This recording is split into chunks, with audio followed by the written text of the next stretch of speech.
국내 개발이 마무리 중인 차세대 국산 헬기 소형 무장 헬기 LAH의 기동 시범이 최근 공개가 됐는데요. 민첩한 비행 모습에 많은 사람들의 눈길을 끌었습니다. 개발 과정 중에도 숱하게 공격 헬기와 비교당해 마음고생을 꽤나 했던 소형 무장 헬기인데요. 드디어 개발 완료를 코앞에 둔 우리의 소형 무장 헬기 LAH에 대해 알아보겠습니다.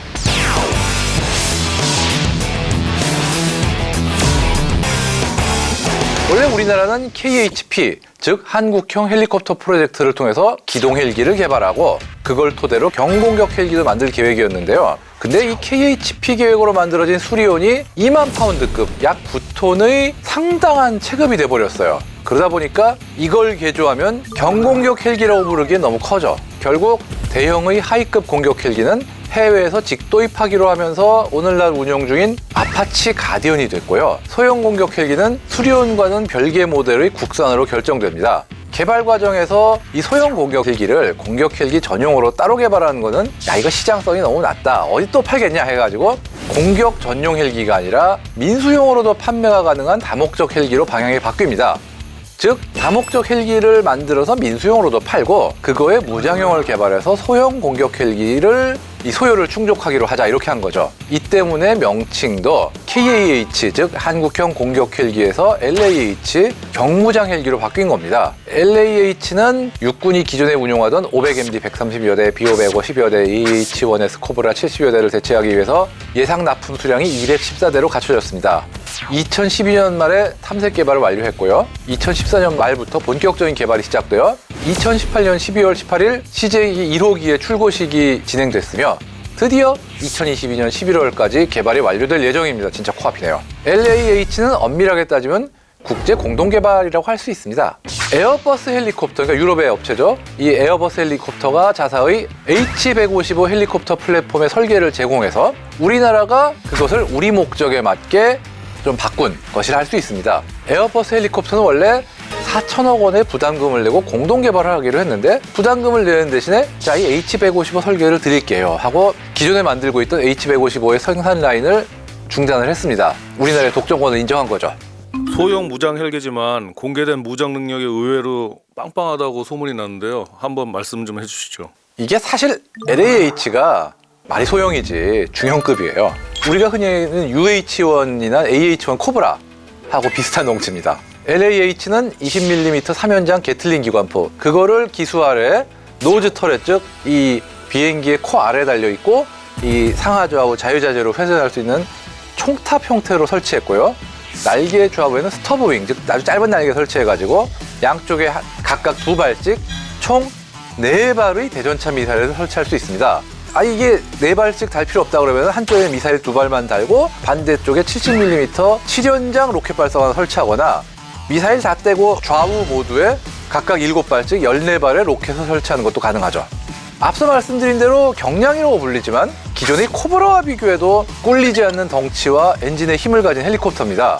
특히 엔진이 2개가 달려있기 때문에 단발인 코브라에 비해서 유사시 생존성에는 더 유리합니다. 또한 기존의 코브라보다 훨씬 개량된 전장 감시 및 사격 통제 시스템이 탑재되어 있어서 훨씬 먼 거리에서 또 낮뿐 아니라 밤에도 높은 전투 능력을 발휘할 수 있고요. 체프 플레어 및 레이저 경보 장치 등의 생존 수단도 갖췄습니다. 심지어 현재 지금 연구 중인 거는 유무인 복합 체계 즉 드론 운용까지 생각하고 있죠. 하지만 현재 가장 강력한 무장은 주무장이 될 천검 공대지 미사일입니다.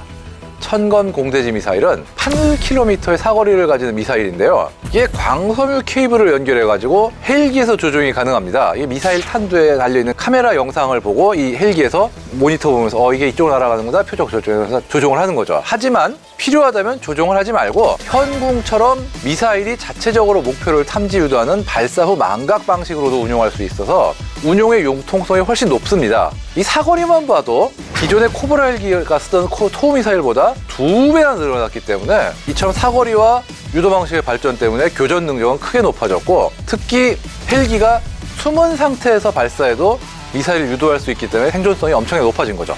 이런 무장 외에 미래전이나 합동작전 부분에서 주목할 부분이 있다고 하는데요. 어떤 것이 있을까요? 미래전의 핵심인 네트워크전 수행을 위해서 국산 항공기 최초로 육군 전술 데이터 링크와 한국형 합동 데이터 링크도 장착할 예정입니다. 이를 통해 전장 상황 인식 능력의 향상과 함께 해공군 및 해병대와의 합동작전 능력을 대폭 강화할 예정입니다. 홍평께서 이번에 공개된 그 기동 시범 현장을 직접 보셨는데요. 예. 보신 소감 한번 부탁드리겠습니다. 원래 H155 헬기가 꽤 민첩하고 기동성이 우수한 헬기이기 때문에 잘 날더라고요. 기동성이 좋고요.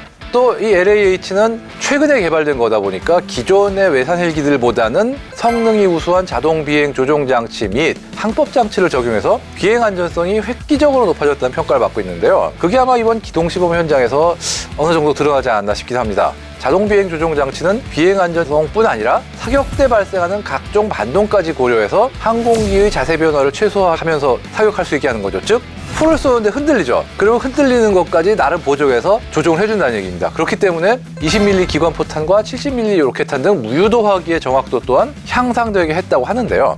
무장 모드와 연기하면 헬기가 제자리에 머물거나 이륙과 착륙, 속도, 고도 조절, 방향 전환 등에서 안정된 기동을 보여줄 것으로 기대하고 있습니다. 그럼 편집장님께서 그동안 이렇게 보셨을 때 예. 이런 경무장 헬기 해외에 있는 것과 비교했을 때는 확실한 장점이 어떤 게 있을까요? 일단 LAH의 플랫폼이 되는 H155라는 헬기 자체가 검증된 플랫폼이기 때문에 기체의 어떤 안정성이나 신뢰성 때문에 이거 괜찮을까라는 부분이 많이 덜어진 건 사실이고요. 또 상당히 최근에 개발된 물건이다 보니까 뭐 화기관제 장치, 비행 제어 시스템 이런 것들이 앞서 말씀드린 대로 최신이고 거기에 유무인 복합 체계를 통합을 했으니까 아무래도 이런 체급의 헬기치고는 상당히 미래전 능력이 나름 우수하지 않을까 이렇게 기대되고 있습니다. 여기에 무장도 이런 체급의 헬기치고는 상당히 강력한 천검을 갖추고 있지 않습니까? 이게 사거리가 8km씩 되다 보니까 중거리급의 대전차 미사일 내지는 공대지 미사일로서 활용할 수가 있어요. 아파치급의 헬기를 사고 싶은데 아파치급의 돈을 지불할 능력은 없는 이런 고객들 같으면은 이거 제법 가성비가 좋은데? 그러고 관심을 가질 가능성은 나름 있다고 봅니다. 거기에 또 최근에 한류 붐이라는 게 있고 여기에 214대라는 상당한 물량을 만들지 않습니까? 대량 생산 라인이 구축된 무기라는 그 자체만으로도 경쟁력이 있어요. 왜냐하면 지금 우크라이나 전쟁 때문에 많은 나라들이 재래식 전력을 강화하려고 하고 있는 그 상황에서 이렇게 대량 생산 체계가 갖춰진 무장 헬기를 생산한다.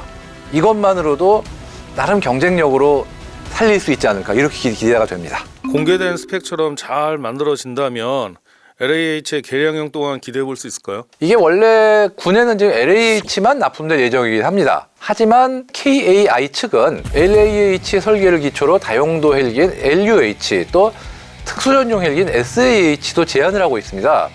이 육군에서도 아무래도 수리온이나 어떤 블랙호크 같은 좀 덩치가 있는 헬기들만으로 운용하기에는 좀 경제성의 문제가 있으니까 한 체급이 조금 더 작은 이 LAH의 다목적형인 LUH 같은 것도 괜찮지 않을까라고 검토 중이라고 알려져 있어요.